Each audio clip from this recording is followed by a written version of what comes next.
ആയിട്ട് ഉപയോഗിക്കാം. ഇതോടൊപ്പം തന്നെ പലതരത്തിലുള്ള ചികിത്സകളുണ്ട്. ധാര, ഉഴിച്ചിൽ, ഇങ്ങനെയുള്ള ചികിത്സകൾ അല്ലെ, ഇതെല്ലാം തന്നെ വളരെ ഫലപ്രദമായിട്ടാണ്, ജീവിത സംഘർഷം കുറയ്ക്കാനായി വളരെ ഫലപ്രദമായിട്ടാണ് കാണുന്നത്.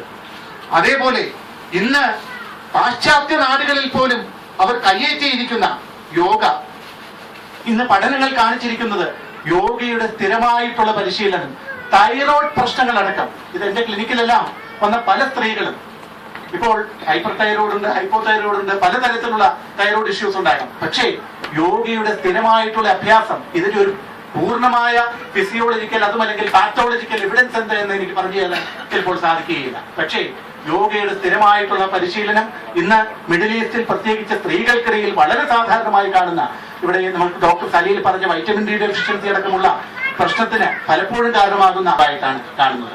അതേപോലെ തന്നെ പരമ്പരാഗത ചികിത്സകളിൽ അത്യുന്നത സ്ഥാനം അലങ്കരിക്കുന്ന അക്യുപഞ്ചർ, അക്യുപ്രഷർ, ഇങ്ങനെയുള്ള ചികിത്സാ രീതികൾ, ഇതെല്ലാം തന്നെ മാനസിക സംഘർഷം കുറയ്ക്കാനായിട്ട് വളരെ ഫലവത്തായിട്ടാണ് കാണുന്നത്.